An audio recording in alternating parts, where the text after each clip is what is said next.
Let's start with the Pledge of Allegiance. I pledge allegiance to the flag of the United States of America and to the republic for which it stands, one nation, under God, indivisible, with liberty and justice for all. Welcome. Today I'll talk about 4 U.S. presidents: William Henry Harrison, John Tyler, James K. Polk, and Zachary Taylor. William Henry Harrison was the 9th U.S. president.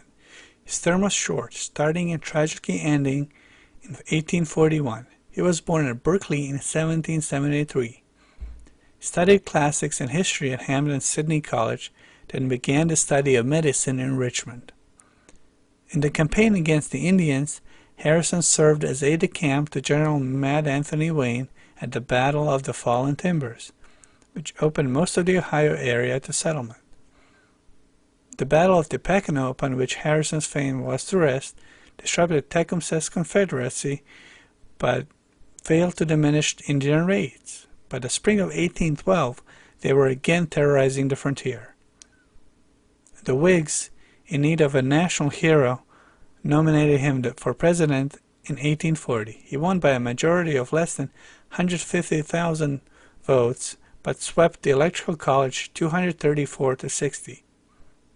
But before he had been in office a month, he caught a cold that developed into pneumonia. On April 4, 1841, he died, the first president to die in office, and with him died the Whig program. Anna Tuthill Sims Harrison was his wife. John Tyler was the 10th U.S. president. He served from 1841 to 1845. Born in Virginia in 1790, he was raised believing that the Constitution must be strictly construed. He never wavered from his conviction. He attended the College of William and Mary and studied law. Dubbed His Excellency by the detractors, John Tyler was the first vice president to be elevated to the office of president by the death of his predecessor.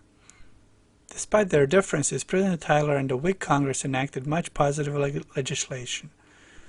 The Log Cabin Bill enabled a settler to claim 160 acres of land before it was offered publicly for sale, and later pay $1.25 an acre for it. In 1845, Tyler did sign a tariff bill protecting northern manufacturers. The Webster-Ashburton Treaty ended a Canadian boundaries dispute. In 1845, Texas was annexed. By the end of his term, Tyler had replaced the original Whig cabinet with Southern conservatives. When the first Southern states seceded in 1861, Tyler led a compromise movement. Failing, he worked to create a Southern Confederacy. He died in 1862, a member of the Confederate House of Representatives. He was married twice. His first wife was Letitia Christian Tyler, who died during his term. His second wife was Julia Gardner Tyler. James K. Polk was the 11th U.S. president. He served from 1845 till 1849. He was born in Mecklenburg County, North Carolina in 1795. Studious and industrious, Polk was graduated with honors in 1818 from the University of North Carolina. As a young lawyer, he entered politics, served in the Tennessee legislature, and became a friend of Andrew Jackson. Until circumstances raised Polk's ambitions, he was a leading contender for the Democratic nomination for vice president in 1844. Both Martin Van Buren, who had been expected to win the Democratic nomination for president, and Henry Clay, who was to be the Whig nominee, tried to take the expansionist issue out of the campaign by declaring themselves opposed to the annexation of Texas. Polk, however, publicly asserted that Texas should be re-annexed and all of Oregon reoccupied. President Polk added a vast area to the United States, but its acquisition precipitated a bitter quarrel between the North and the South over expansion of slavery. Polk, leaving office with his health undermined from hard work, died in June 1849. He was married to Sarah Childress Polk. Zachary Taylor was the 12th U.S. president. He served from 1849 to 1850. Born in Virginia in 1784, he was taken as an infant to Kentucky and raised on a plantation. He was a career officer in the Army, but his stock was most often of cotton raising.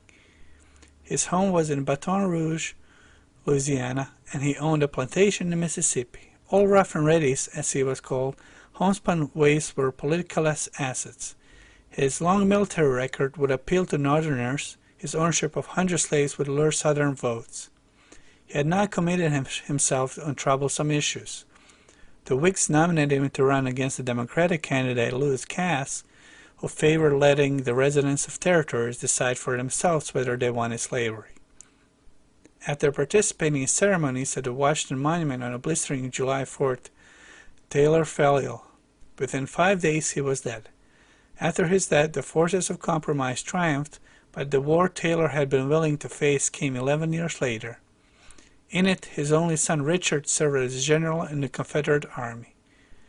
Margaret McCall Smith Taylor was his wife. Thank you for watching. See you in the next episode. Prezi signing out. Bye.